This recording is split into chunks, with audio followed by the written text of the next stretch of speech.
In this lecture, we are going to talk about the Union Budget 2017-18. First of all, we'll talk about the general things related to the budget, including the changes made in this budget, specific changes made in this budget. And then we'll talk about the documents which are laid along with the Union Budget. And after that, we'll talk about all the contributions or all the provisions provided in the Union Budget sector-wise. So let's start with the first one. The Union Budget had a theme this year which was called as Tech India, TEC India, which stood for Transform, Energize and Clean India. So all these three terms have separate meanings: transform quality of governance and quality of life of people. So quality of governance and quality of life of people. Energize is to energize youth as well as the vulnerable sections. So this is related to poverty or the poor people.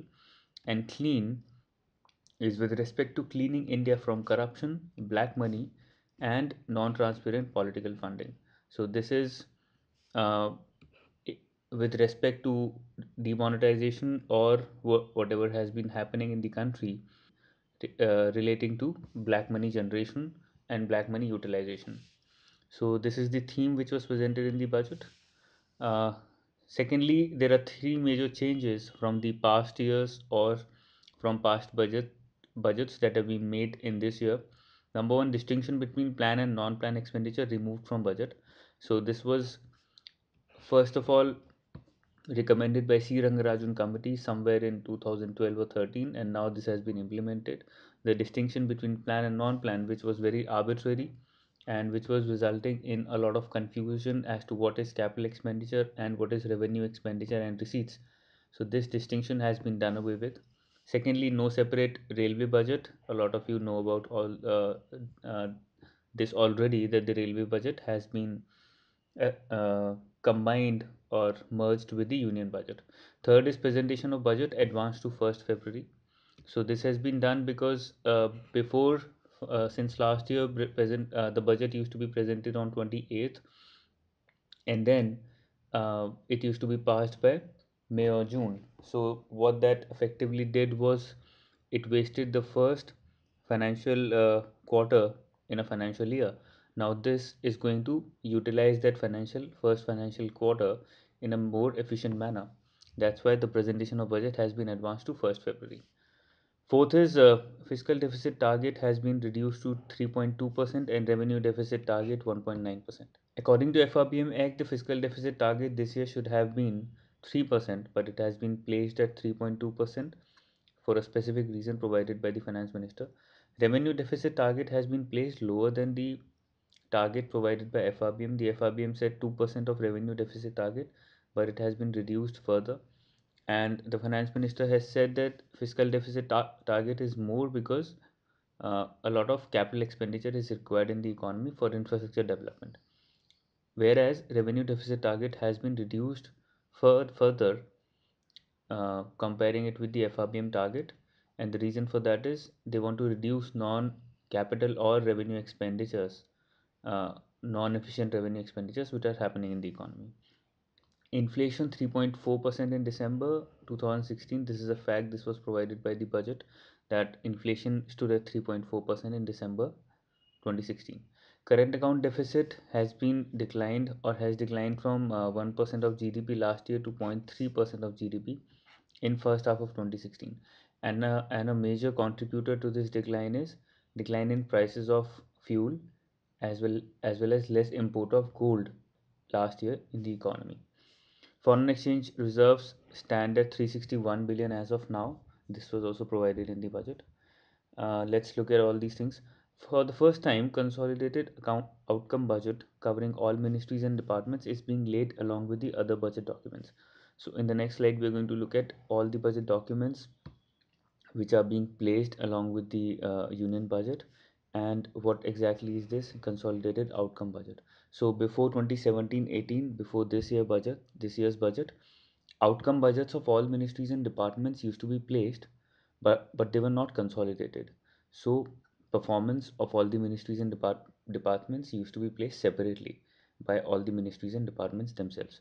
But from this year, a consolidated outcome budget combining the performance or outcome and outlays of all ministries and departments has been consolidated, combined, and placed along with other budget documents. We'll also have a look at all the other budget documents which are being placed in the union budget and what is the importance and significance of each of these documents. Net market borrowing of government restricted to 3.48 lakh crore.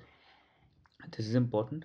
The market borrowing that the government is going to make in 2017 has been restricted to 3.48 lakh crore, which is less than 4.25 lakh crore of the previous year. So in this year, 4.25 lakh crore of market borrowing has been made by the government. This is now restricted to 3.48 lakh crore in 2017-18. RAPID, a new term has been introduced. RAPID stands for Revenue, Accountability, Probity, Information and Digitization. So what exactly is the objective of introducing this term? Two objectives: for larger e-assessment in the coming year, e-assessment of taxes and e-assessment of performance of all the ministries and departments. A second is greater accountability of IT officials. So IT officials accountability will be increased or enhanced by using technology, digitization and all these things which are a part of rapid. Sensex gain after budget 1.76% or 485.68 points. Last is number of people entering employment market every year, 12 million. So I have placed this information because it is a criticism of the budget by the opposition that not enough has been done for creating employment in the coming financial year.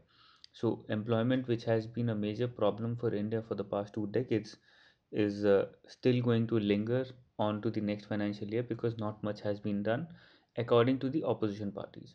So number of people entering employment market every year in India is 12 million.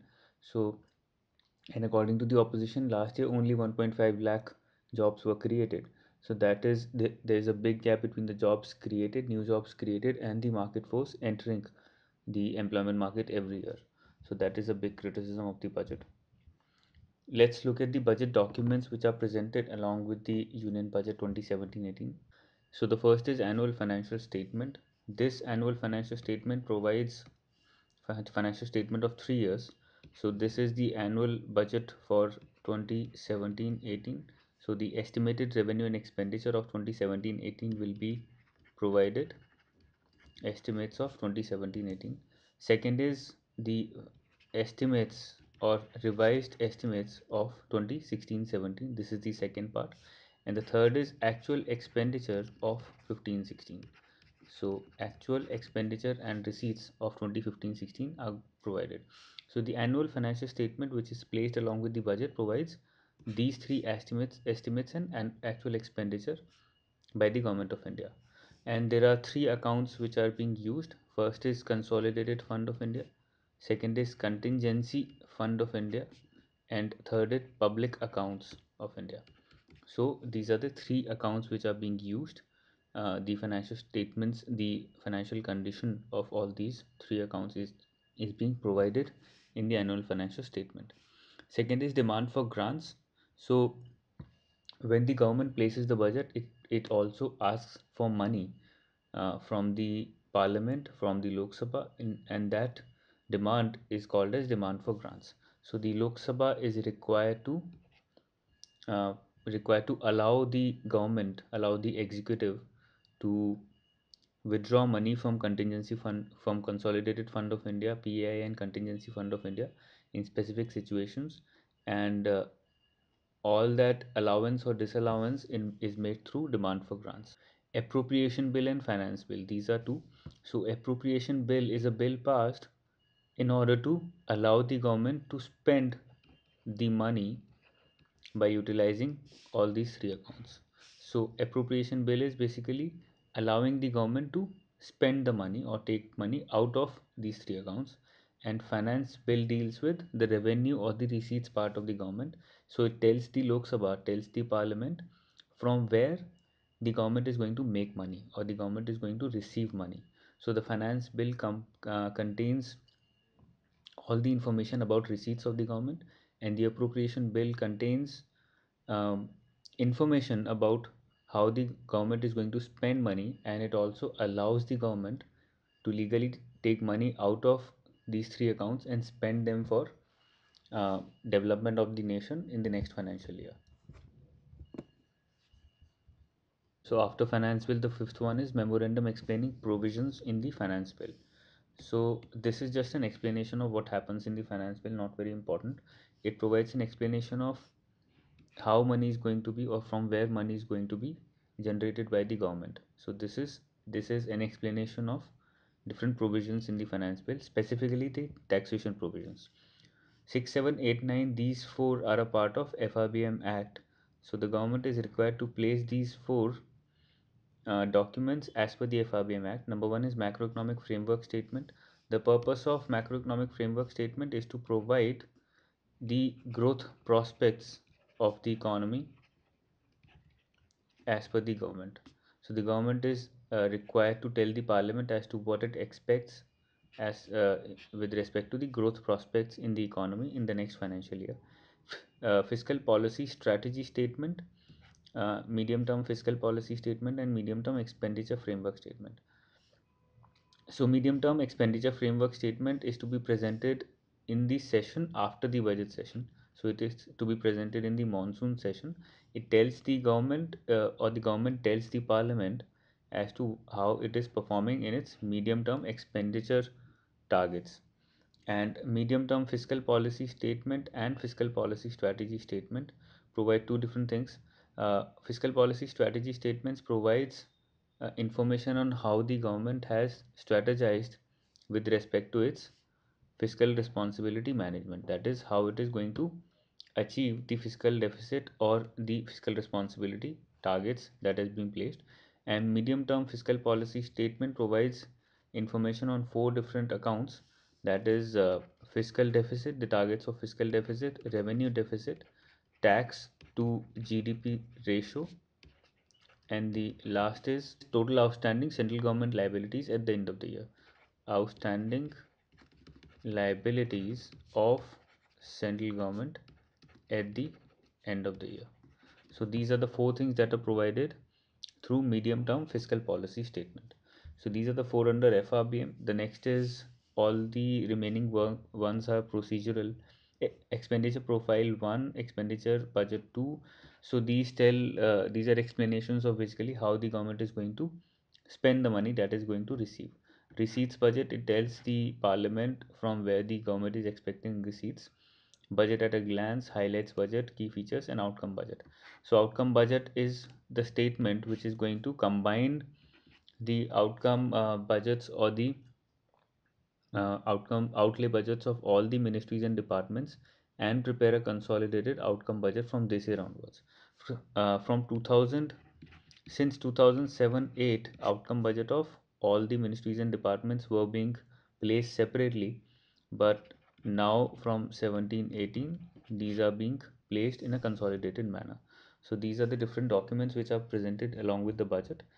Let's now talk about specific areas. Number one, agriculture. What all has been proposed in the agriculture? Allocation to agriculture ministry is 51026 crore. These facts are important because RBI can ask any of these particular facts in phase 1 as well as in phase 2. Target for agriculture credit in 2017-18 is 10 lakh crore. This is very important to remember. 60 days interest waiver announced on 31st December. This was already announced but said again in the budget that the government is in favor of agricultural development on a mission mode, and keeping that in mind, 60 days of interest waiver was announced on 31st December 2016. NABARD to implement computerization of 63,000 functional primary agricultural credit societies and integration with core banking system CBS of district central cooperative banks. This is to be done in 3 years for 1900 crores. So 1900 crores have been given for computerization as well as integration of 63,000 functional primary agricultural credit societies, which are a part of cooperative mm, cooperative societies, and also to integrate with CBS of district central cooperative banks. So district central cooperative banks are cooperative banks at the district level, and primary agricultural credit societies are at the primary or at the local village level. So you have to computerize all these credit societies which are a part of cooperative banks and integrate them with CBS of district cooperative banks. within the next 3 years, and this is to be done by NABARD, and a sum of 1900 crores is being provided for this. Fasal Bima Yojana, crop insurance coverage to be increased to 30% of cropped area in 2016-17. This was the target which has been achieved according to the government. 40% will be achieved in 17-18 and 50% in 18-19. Budget provision for this has been made for this year is 9,000 crores. New mini labs in Krishi Vigyan Kendra. So many labs are being introduced in Krishi Vigyan Kendras. 100% coverage of KVKs for soil sample testing. So this is to keep in mind the soil health cards or the mission of improving the soil health in our economy, in our country. So 100% coverage of Krishi Vigyan Kendras for soil sample testing. This is being provided in the budget. Other provisions provided for agriculture are long-term irrigation fund was set up under NABARD in 2016 budget with 20,000 crore corpus. Corpus has now been increased to 40,000 crore for long-term irrigation fund, which was set up under NABARD. These things are to be remembered. Micro irrigation fund is in NABARD, 5,000 crore. Objective is per drop more crop. So along with long-term irrigation fund, a micro irrigation fund is being created with a corpus of 5,000 crore again under NABARD. Coverage of national agriculture market to be increased to 585 APMCs. So national agriculture market and APMCs are to be combined in order to utilize APMCs for creating a national agricultural market. Assistance of 75 lakh for every ENAM. So an assistant amount of 75 lakh is being provided for every ENAM or electronic national agricultural market that is being created. Model law on contract farming to be prepared. So this is very important because it is a long pending issue, and now they've come out with the statement that a model law on contract farming will be prepared. Dairy processing and infrastructure development fund to be set up in NABARD with a corpus of 2,000 crores and will be increased to 8,000 crores over 3 years. So dairy processing and infrastructure development fund. This is in order to boost the already doing well dairy processing sector in India, so that India can export and consume a lot more dairy products in the future. Again under NABARD, 2,000 crore this year and 8,000 crore over 3 years. To double the income of farmers in 5 years, this was a mission which was, or an announcement made in the last union budget, and now they have said that all these provisions or all these announcements that we have made this year are to achieve this target of doubling the income of farmers in the next 5 years. Let's come to MSMEs. Very less but very important. Only one announcement but very important. So MSMEs with annual turnover, not profit, turnover of up to 50 crores are required to pay income tax of only 25% against 30% which was required to be paid earlier. So now they're required to pay 25% of tax if their turnover is up to 50 crores. Affordable housing. National Housing Bank will refinance individual housing loans of about rupees 20,000 crore in 2017-18. So National Housing Bank will refinance individual housing loans of about rupees 20,000 crore in 17-18. That is the announcement that has been made. Affordable housing granted infrastructure status. This is important. So infrastructure like roads, railways, national waterways, civil aviation, these are all in part of infrastructure. But now affordable housing has been provided infrastructure status as well. So now they can get more money from different markets, foreign market as well as capital market, to grow the affordable housing sector. For income tax deduction under affordable housing carpet area. So now they will be using carpet area instead of using built up area to calculate income tax deduction under affordable housing. 30 square meters for municipal limits of 4 metropolitan cities and 60 square meters for other areas. Pradhan Mantri Awas Yojana allocation 29,043 crores. So this is the allocation that has been made for Pradhan Mantri Awas Yojana, which is for affordable housing itself. Next is health. Allocation for health sector 47,352 crores this year. To aims like institutions, not exactly aims, but to aims like institutions to be set up in Jharkhand as well as Gujarat. Rupees 6,000 to be transferred to bank accounts of pregnant women who undergo institutional delivery and vaccinate their children. So pregnant women who do two things: go for institutional delivery and vaccinate their children, they will be provided 6,000 directly into their bank accounts. So this is taking the direct benefit transfer even further. A very ambitious uh, objective this year is to eliminate Kala Azar and filariasis by 2017, leprosy by 2018, and measles by 2020, and tuberculosis by 2025. So these are the four targets to eliminate these four diseases in the next 10 years. Reduce IMR from 39 in 2014 to 28 by 2019. These are very specific targets. These should be mugged up because they can directly be asked in the exam.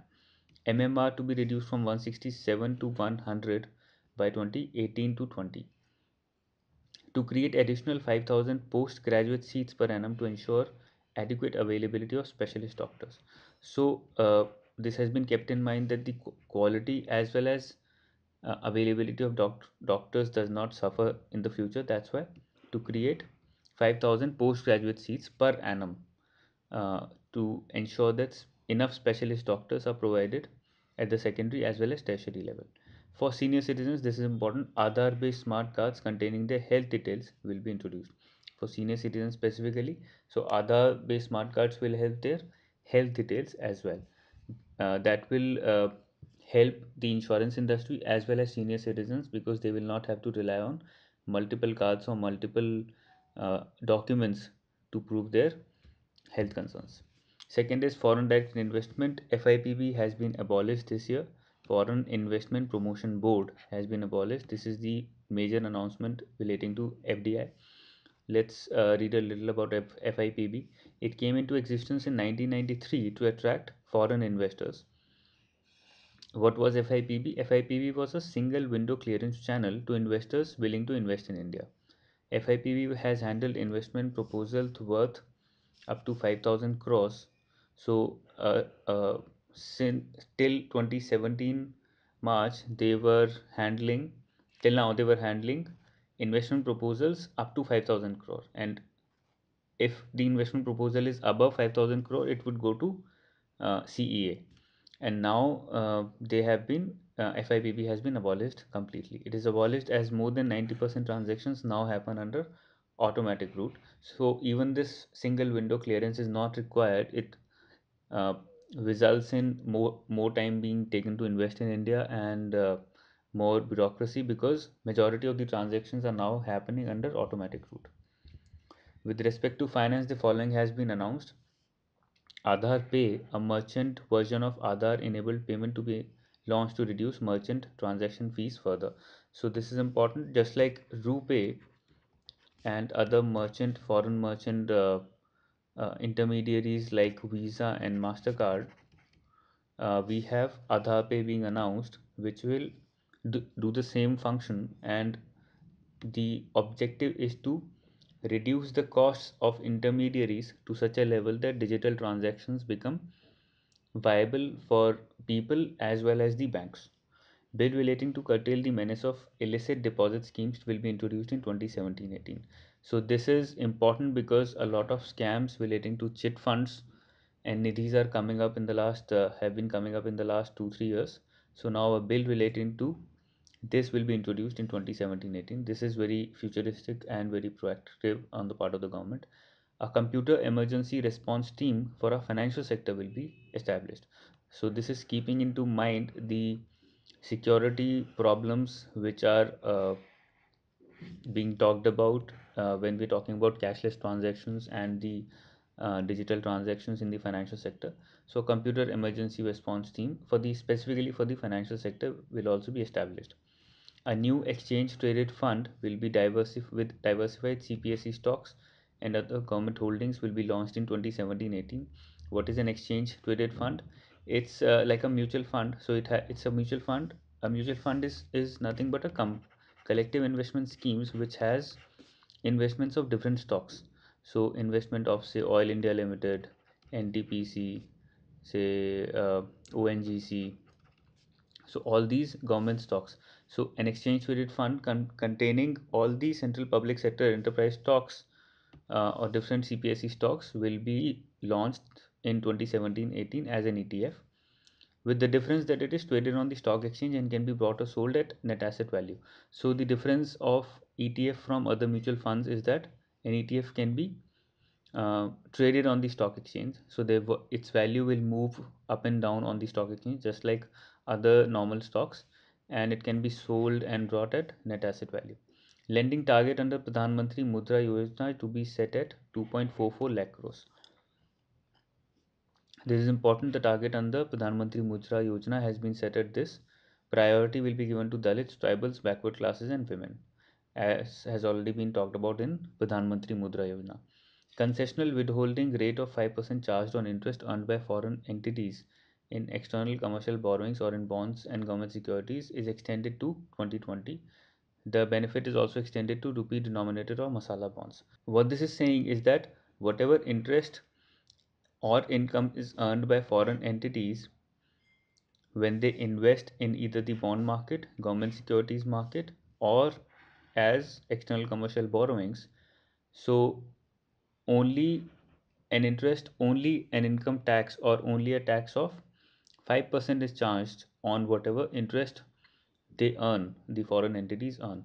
So this concessional uh, tax of 5% has been retained till 2020, and this will also extend to masala bonds. And the reason for that is to encourage more investment in Indian securities, Indian bond market, external commercial borrowings in India.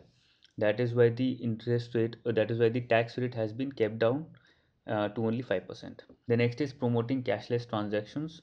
What all announcements have been made? Duties on miniaturized point of sale card reader for mobile POS to be waived. So whatever duties were being placed on miniaturized POS card readers, that has been waived completely in order to encourage more production as well as lower cost for these POS card readers, so that they are adopted even faster. Parts and components used in the manufacture of the above miniaturized POS machines do not attract customs. So whatever parts and components are being used and imported, they will not attract customs, which is on import, special additional duty, and countervailing duty. They will not attract any of these duties which are meant to restrict imports into the economy. The purpose is because the government wants digital transactions to be adopted as fast as possible. No transaction above 3 lakh would be permitted in cash subject to certain exceptions. So transactions above 3 lakh will carry more documentation, more explanation. This is also done in order to encourage digital transactions. Announcements with respect to defense: the allocation is 274,114 crore. It is a 5%, 5.6% increase over revised estimates of the present year, that is 2016-17. This accounts for 12.77% of total allocation of central government. So whatever total allocation central government has made this year, it's 12.77% of that. Total expenditure, central government expenditure this year as per the budget is 2146735 crore. 3000 crore for optical fiber cable network for defense services. This is being announced. A centralized defense travel system has been developed through which travel tickets can be booked online by our soldiers and officers. So this is being done so that the defense people not have to waste time on standing in lines for tickets when they're traveling, and they travel a lot. So that's why a centralized defense travel system has been developed, or it will be created in this financial year. Black money and corruption, two major announcements. Cash donation limit to political parties slashed from 20,000 to 2,000, very important. So political parties can accept cash donation limit only up to 2,000 without revealing the identity of the person who has donated that cash. Second is RBI to float electoral bonds. This is important, that people can purchase from banks and political parties. So the political parties can now generate funds through electoral bonds by encouraging people to invest in these electoral bonds for political purposes. Next is tax. A lot of announcements here. Those earning between 2.5 to 5 lakh are required to pay only 5% tax now.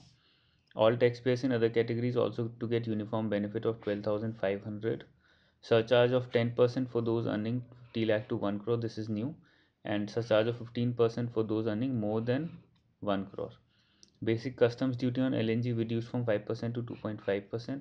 So customs duty on LNG has been reduced. This is to encourage the use of natural gas in our system. MAT credit is allowed to be carried forward up to a period of 15 years instead of 10 years. So the MAT credit period has been enhanced or increased from 10 years to 15 years. Under scheme of presumptive income for small and medium taxpayers whose turnover is up to, so presumptive tax is paid on the total turnover and not the profit. So companies or enterprises have an option to either pay tax on their profits or to go for presumptive income tax, wherein tax is paid on that total turnover. That's why the rate in presumptive tax is much less. So under scheme of presumptive income for small and medium taxpayers whose turnover is up to 2 crores. So if your turnover is up to 2 crores, you can pay a presumptive tax of 6% now. It was 8% before uh, this announcement. The important one is the turnover has to be by non-cash means. Threshold limit for audit of business entities who opt for presumptive income scheme increased from 1 crore to 2 crore. Similarly, the threshold, so audit is required only when your turnover is more than 2 crore. Similarly, the threshold for maintenance of books for individuals and HUF increased from, so if you have to maintain your books. If you are an HUF or an individual, you are required to maintain your books only when your turnover is more than 25 lakh and 10 lakh. Holding period for computing long-term capital gain from transfer of immovable property cut to 2 years from 3 years. So holding period, if you're holding any long-term any capital asset which, and you're planning to sell it and it attracts a long-term capital gain, so the holding period of that has been reduced from 3 years to 2 years. Next is regarding the railways. So no, as I said, no separate railway budget was presented. It was presented as a part of the union budget. The shares of railway public sector enterprises like IRCTC, IRFC and IRCON will be listed in stock exchanges. So the shares will be listed in stock exchange, that so that the railway sector, these public sector enterprises belonging to the railway sector, can generate more money through the stock exchange. Passenger safety, creation of Rashtriya Rail Sanraksha Kosh with a corpus of 1 lakh crore over 5 years. So this will be created in order to improve or increase passenger safety. Total development and capital expenditure of railways from 2017-18, 1.31 lakh crore. This has been made in this financial year uh, for railways, out of which 55,000 crore will be provided directly by the government. Unmanned level crossings on broad gauge to be eliminated by 2020. Unmanned level crossings only on broad gauge. SMS based Clean My Coach service has been started. Coach Mitra, a single window interface to register all coach related complaints and requirements to be launched. It is called Coach Mitra, important. By 2019, this is Clean My Coach service. By 2019, all coaches of Indian Railways will be fitted with bio toilets. This is important in order to protect the environment and make it cleaner. A new Metro Rail Act will be enacted by rationalizing the existing laws. This will facilitate greater private participation and investment in construction and operation. So the government is slowly moving towards privatization of railways, or at least more usage of public-private partnership in railways. And to make that effective, a new Metro Rail Act will be passed in this financial year. No service charges on tickets booked online through IRCTC website. So no service charge. This is again done to digitize and make use of digital transactions even more in the railways as well. Youth Pradhan Mantri Kaushal Kendras to be extended to more than 600 districts across the country. 100 India International Skill Centers will be established across the country. So 100 India International Skill Centers and Pradhan Mantri Kaushal Centers to be extended to more than 600 districts. Skill acquisition and knowledge awareness for livelihood promotion program Sankalp. This is being launched at a cost of 4,000 crores. What will Sankalp do? Will provide market relevant training to 3.5 crore youth. This is the target of Sankalp. So it is basically a training or skill development program. Next phase of skill strengthening for industrial value enhancement or strive. So the explanations or the expansions of these terms, Sankalp, strive, are very important. You need to mug up these things because they can be asked directly in the exam. Will be launched in 2017-18 at a cost of 2,200 crore. Incredible India 2.0 campaign will be launched across the world to promote tourism and employment. We'll talk about Incredible India 2 campaign in the future as well. Labor laws to be culminated into 4 codes. So labor laws are being changed very fast in order to uh, make labor reforms a reality, and to be culminated into 4 codes related to wages, industrial relations, social security, welfare, and safety and working conditions. Rural development, what all announcements have been made. Allocation for entire rural agriculture as well as allied sector is 187,223 crore, and specifically for rural development the announcement has been 107758 crore. Mission Antyodaya has been launched. What does it say? To bring 1 crore households out of poverty. To bring 1 crore households out of poverty and make 50,000 gram panchayats poverty free by 2019, which is 150th birth anniversary of Gandhiji. The target for farm ponds under MG Narega was 5 lakh. Against this, 10 lakh have already been created, and the next target is 5 lakh in 2017-18. Women participation in MG Narega has increased to 55% as per the government. MG Narega allocation to be highest at 48,000 crore this year. Pace of construction of Pradhan Mantri Gramin Sadak Yojana, which is for roads, accelerated to 133 km roads per day in 2016-17 against an average of 73 km in 11 to 14. So it has been almost doubled. Allocation for Gram Sadak Yojana 19,000 crores. Other announcements in rural development are connect all habitations with more than 100 persons in left-wing extremist affected areas under Pradhan Mantri Gram Sadak Yojana by 2019. Pradhan Mantri Awas Yojana Gramin allocation increased from 15,000 crore to 23,000 crore to create 1 crore houses by 2019. This is the target. To achieve 100% village electrification by 1st May 2018. All these terms, numbers, and all these dates are important. Sanitation coverage in rural India has increased to 60% as per the government. National Rural Drinking Water Program to provide safe drinking water to arsenic affected habitations in next 4 years, according to the program which is called National Rural Drinking Water Program. Mason training to 5 lakh people by 2022 for construction purposes. This will be provided. Program called Human Resource Reforms for Results for Human Resource Development in Panchayati Raj institutions. So a lot of focus has been placed on the grassroots development, specifically Panchayati Raj institutions, and therefore Human Resource Reforms for Results is a new program which has been launched specifically for human resource development of members who are a part of Panchayati Raj institutions. Poverty, the major announcement is Mahila Shakti Kendra to be set up with an allocation of 500 crore in 14 lakh Anganwadi centers. And what is the purpose of Mahila Shakti Kendra? To provide one-stop convergent support services for empowering rural women with opportunities for skill development, employment, digital literacy, health and nutrition. All these skills or all these information will be provided by Anganwadi centers as a part of Mahila Shakti Kendras, which are being allocated 500 crores. The announcement for minorities is allocation of scheduled caste has increased by 35% compared to the budget estimates of 2016-17. The allocation for scheduled tribes has been increased to 319,220 crores and for minority affairs to 4195 crores. So these are the numbers related to minorities. Infrastructure for transportation, a lot of money has been allocated, 2,41,387 crores. Budget allocation for highways increased to 64,900 crores for highways specifically. Select airports in tier 2 cities will be taken up for operation and maintenance in PPP mode. So all the airports in tier 2 cities to be developed and maintained on the basis of PPP mode. By the end of 17-18, high-speed broadband connectivity on optical fiber will be available in more than 1,50,000 gram panchayats under BharatNet. So BharatNet is a program launched previously, under which by the end of the next financial year, optical fiber will be available in more than 1.5 lakh gram panchayats. Rupees 10,000 crore has been allocated to BharatNet this year.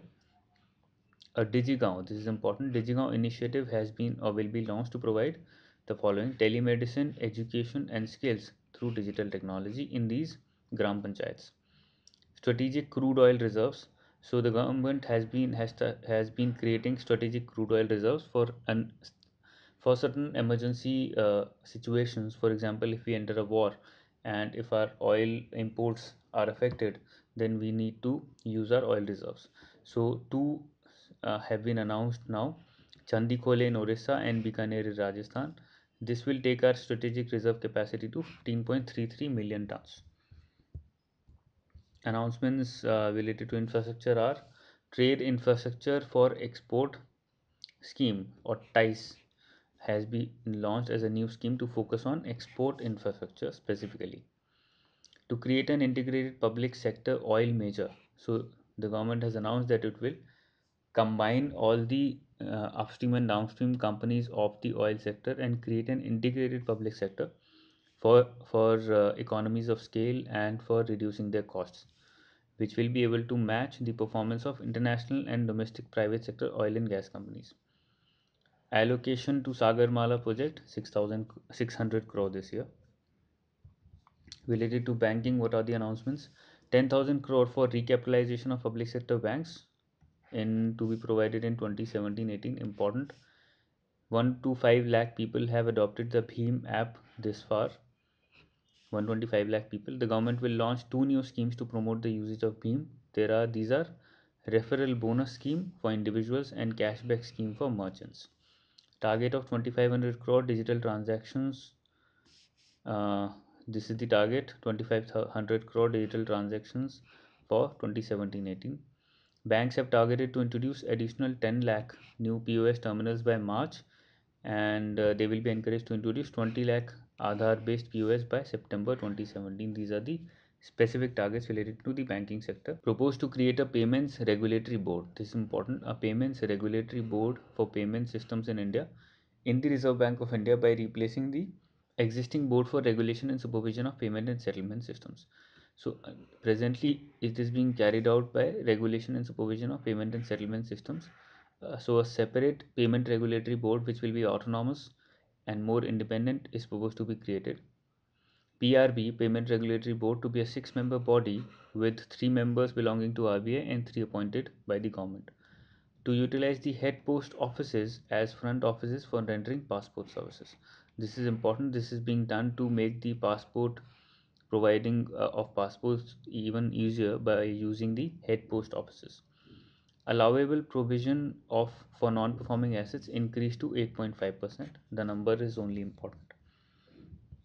Let's look at the announcement in legal. To rationalize the number of tribunals and merge tribunals wherever appropriate. So it is being observed that there are a lot of tribunals running in the country, so it's required that the government rationalizes the number of tribunals and merge tribunals wherever it is appropriate to merge them. With respect to states, total resource transfer to states and UTs with legislatures is 4.11 lakh crore. It was 3.60 lakh crore in 2016-17. Exemption from capital gain tax for persons. This is specifically for Andhra Pradesh only. Exemption from capital gain tax for persons holding land on 2/6/2014, the date on which the state of Andhra Pradesh was reorganized, and whose land is being pooled for creation of capital city Amravati of Andhra Pradesh. So all those individuals and people who held land and whose land has been pooled for creation of capital city of Andhra Pradesh, they will be exempted from capital gain tax. Real estate and startups. With respect to real estate, the announcement is reduction in holding period for computing long-term capital gains. This I've already talked about. The base year. Second is base year for indexation to measure capital gain tax is shifted to 2001. You need to just remember it because it's a technical thing. So the idea is to shift when capital gain tax is being charged, indexation is done uh, using the base year. So that base year has been shifted from 1981 to 2001. With respect to startups, the profits exemption available to startups for 3 years out of 5 years is changed to 3 years out of 7 years in order to provide more flexibility to startups. Indirect transfer provision. So it is basically made to encourage or to clarify on the condition of FPIs. So there are three categories of FPIs: category 1 to 3. Out of these, category 1 and 2 have been exempted from indirect transfer provision. What is this indirect transfer provision? When an FPI invests in the economy and if it uses the funds invested in the economy, talk about indirect debt transfer provision. As per the announcement, indirect transfer provision shall not apply in case of redemption of shares or interests outside India as a result of or arising out of redemption or sale of investment in India, which is chargeable to tax in India. So, if there is a sale or redemption of any investment in India, then it will be chargeable to tax. But if there is any redemption or any income by any foreign portfolio investor for investments made outside India, even if the specific or majority significant assets of that particular investment lie in India, then indirect transfer provision will not apply. So this is in order to clarify the Vodafone case, in which Vodafone invested in a foreign country. This is India. In Vodafone invested in a foreign country, but it invested in a company A which had its significant assets being owned by companies in India or being held in India. So India said that effectively you are investing or effectively you are making profits out of your investments in India because this company A has its significant assets in India but it is registered outside India. So you need to pay as tax. That is what India was saying. According to this new indirect transfer provision, these companies do not need to pay any tax under indirect transfer provision, even if the significant part of those assets lie in India. Education midday meal scheme allocation is 10,000 crore this year. Allocation for education as a total is 79,685 crore. Two things: Swayam platform leveraging IT to be launched with at least 350 online courses. So basically, the government is trying to encourage online courses. Next is National Testing Agency. So another centralized testing agency is to be created, which will be responsible for conducting all entrance exams for higher educational institutions. With respect to tourism, the following have been announced. Swadesh Darshan scheme has been announced, integrated development of tourist circuits around specific themes. So a total of 13 thematic circuits were being identified last year itself. So the Swadesh Darshan scheme will develop these tourist circuits. These 13 circuits are the following: Northeast number 1, then Buddhist, then Himalayan, Coastal, Krishna, Desert Circuit, Tribal, Eco, Wildlife Circuit, Rural Circuit, Spiritual Circuit, Ramayana Circuit, and Heritage Circuit. These are the 13 circuits which have been identified. With respect to subsidy, very small information. As a percentage of GDP, subsidy is 1.61%, and subsidy distribution in the economy in the next financial year is going to be highest subsidy provided to food, second to fertilizer, third to petroleum, and fourth to interest. So this is all about the budget, Union Budget 2017-18. In the next lecture, we're going to talk about the economic survey.